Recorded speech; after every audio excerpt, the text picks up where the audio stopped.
Hey everyone and welcome. Today we're diving into a fascinating chapter of history that takes us to the rugged and beautiful landscapes of North Wales. Today we're taking a trip to North Wales, where some seriously impressive castles tell a story of conquest and rebellion. These aren't just any castles, they are monumental structures that have stood the test of time, each with its own unique story to tell. These castles, along with their town walls, belong to King Edward I.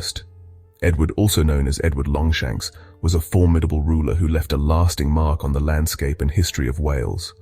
They're not just old buildings, they've seen a lot of history, from battles and sieges to royal ceremonies and everyday medieval life. These walls have witnessed it all. Built way back in the 1200s and early 1300s, these castles were Edward's way of showing everyone who was in charge. They were constructed with the latest military technology of the time, making them nearly impregnable fortresses. Imagine you're a Welsh citizen back then, and you see these massive structures pop up. It must have been both awe-inspiring and terrifying to witness such a display of power and control. Talk about a power move. Edward's castles were not just military strongholds, they were symbols of his authority and dominance over the region. From the picture-perfect Beaumaris to the super-grand Caernarfon, each castle is like a medieval masterpiece, showing off how ambitious, and let's be honest, tough Edward could be. These castles were designed to impress and intimidate with their towering walls and intricate designs. These castles were built to be strong and scary, with high walls and defenses that seemed impossible to break. They were strategically designed to withstand sieges and attacks, making them formidable obstacles for any would-be invaders. Edward strategically placed them around northern Wales, like a giant iron ring, to control everything and everyone. This network of fortresses allowed him to maintain a tight grip on the region, ensuring that any resistance could be swiftly dealt with. This network of fortresses was a game-changer, making it almost impossible for the Welsh to resist English rule. The castles served as bases for English troops and as administrative centers, further consolidating Edward's control. But today, these castles aren't about oppression anymore. They've transformed into historical landmarks that offer a window into the past, allowing us to explore and appreciate the rich history they represent. They're UNESCO World Heritage Sites, attracting visitors who want a glimpse of the past. These castles are now celebrated for their architectural brilliance and historical significance, drawing tourists from all over the world. They remind us of the big battles between Wales and England, a vital part of British history. These castles stand as enduring symbols of a turbulent past, offering lessons and insights into the complexities of medieval politics and warfare. Now let's talk about the king himself, Edward I. Born in 1239, Edward was the eldest son of King Henry III and Eleanor of Provence. From a young age, he was groomed for kingship, learning the arts of war and governance. His imposing height earned him the nickname Longshanks, and his reputation as a formidable warrior and shrewd strategist began to take shape early on. This guy was ambitious and a brilliant military leader. His ambition wasn't just limited to expanding his own power. He had a vision of a unified Britain under English rule. Edward's military campaigns were meticulously planned, and he was known for his ability to adapt to changing circumstances on the battlefield. They called him Longshanks because he was really tall, but he was known for his strategic thinking and, well, he could be ruthless. His height and commanding presence were matched by his relentless drive to achieve his goals, no matter the cost. Edward's reign was marked by a series of military campaigns that expanded English territory and solidified his power. Edward became king in 1272 and wanted to make England the strongest kingdom around. His coronation marked the beginning of a reign that would see significant changes in the political landscape of the British Isles. Edward's vision of a powerful and unified England drove many of his decisions, including his determination to subdue Wales. Wales, with its independent spirit and fierce warriors, had always been a bit of a problem for the English. The rugged terrain and the fierce resistance of the Welsh people made it difficult for any invader to maintain control. The Welsh had a long history of resisting English domination, and their leaders were determined to keep their independence. Edward decided it was time to put a stop to that and take over completely. He saw the conquest of Wales as a necessary step in his plan to create a unified Britain. Edward's military campaigns in Wales were characterized by their intensity and the use of innovative tactics, including the construction of a series of formidable castles to secure his hold on the region. In 1277, Edward launched his first attack on the Welsh. This campaign was meticulously planned and executed, with Edward's forces advancing into Welsh territory with a combination of military might and strategic cunning. The campaign of 1277 was just the beginning of a series of conflicts that would eventually lead to the subjugation of Wales. It was a brutal battle that ended with the Treaty of Conwy. This treaty forced the Welsh to acknowledge Edward's overlordship, but it did not bring lasting peace. The terms of the treaty were harsh, and many Welsh leaders were unwilling to accept English domination, setting the stage for further conflict. You'd think that was it, right? But the Welsh spirit wasn't broken. Despite the defeat, the Welsh continued to resist English rule. Their resilience and determination to maintain their independence were evident in the years that followed, as they prepared for another uprising. In 1282, they rebelled again, led by a brave prince named Dafydd ap Gruffydd. Dafydd's leadership and the widespread support for the rebellion among the Welsh people posed a significant challenge to Edward's authority. The rebellion of 1282 was a desperate and determined effort to reclaim Welsh independence.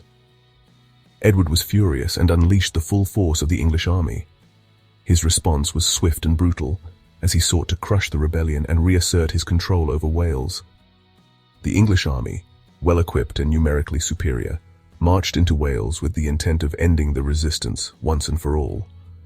The fighting was fierce and bloody, but the English had more soldiers and resources. The Welsh fought valiantly, but they were ultimately outmatched by the sheer size and strength of the English forces. The battles were marked by their intensity and the high casualties on both sides. Dafydd was captured and executed, the first national leader to be hanged, drawn, and quartered. His execution was intended to serve as a warning to others who might consider rebelling against English rule. The brutal punishment underscored Edward's determination to maintain control over Wales. With Dafydd gone, Welsh independence was over. The defeat of the rebellion marked the end of any significant resistance to English rule in Wales. The Welsh people were now subject to English laws and governance, and their leaders were either killed or forced into submission. Edward had won. Wales was under his control. The conquest of Wales was a significant achievement for Edward, solidifying his reputation as a powerful and effective ruler. The incorporation of Wales into the English kingdom marked a turning point in the history of the British Isles, setting the stage for future conflicts and the eventual unification of the region. After conquering Wales, Edward started an incredible building project. He wanted huge castles and walled towns, strong enough to protect his soldiers and impressive enough to show everyone who was boss. To make this happen, Edward hired the best architect around, James of St. George. St. George, originally from Savoy in mainland Europe, was famous for designing innovative castles. Edward was impressed and put him in charge of building the most advanced fortifications in Britain. St. George's castles weren't just big and strong, they were cleverly designed, using the latest architectural ideas from all over Europe. They were both functional and beautiful, which made them even more intimidating. These castles had everything: layers of walls, multiple gatehouses, and perfectly placed arrow slits. They were practically impossible to attack. Out of all the castles Edward built in Wales, Beaumaris stands out as a masterpiece of medieval architecture. Beaumaris is probably the most beautiful.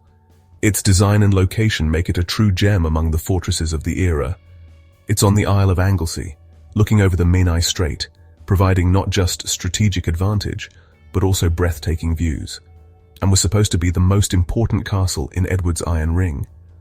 This ring of castles was designed to establish English dominance over Wales.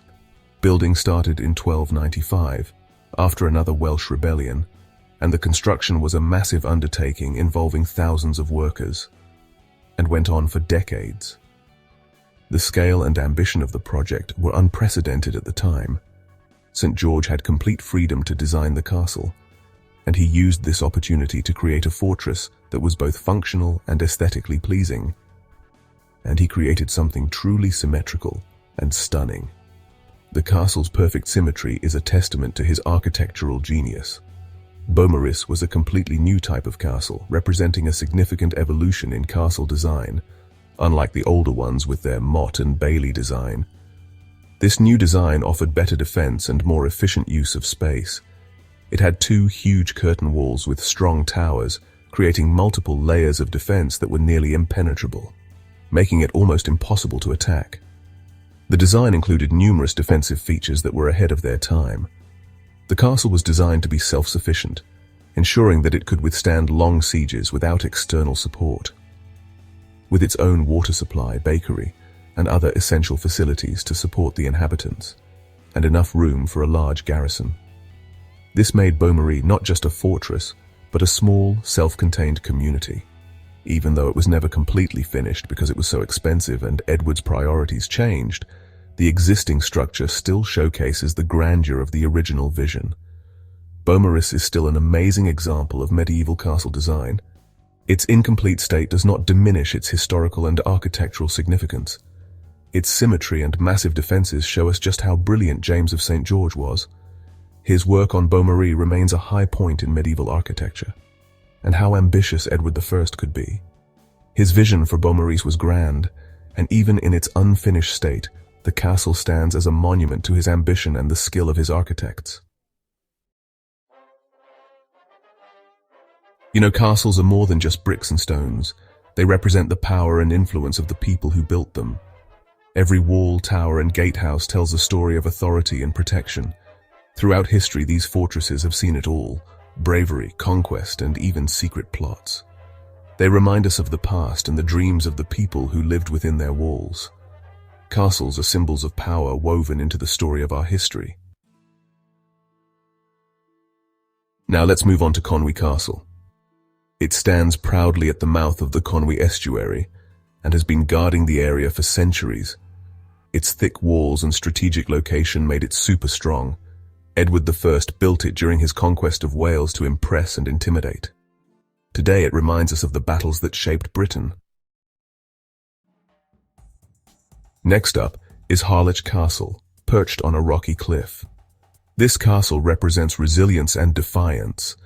It survived many sieges, especially during the War of the Roses. The phrase, "Men of Harlech," comes from this time and represents incredible courage. The castle's clever design and the bravery of its defenders are legendary. Castles like Conwy and Harlech are super important to British culture and history. They're not just old buildings. They tell stories of a time long ago. These fortresses have seen kings rise and fall, armies clash, and the everyday lives of the people who lived inside. Their stories are still captivating and connect us to our past. Taking care of these historical treasures is crucial for future generations. Dedicated organizations and volunteers work hard to preserve and restore these castles, making sure they're around for years to come. Today, they're not just tourist attractions, but also educational places where we can learn about medieval life. They remind us how important it is to remember and honor our shared history.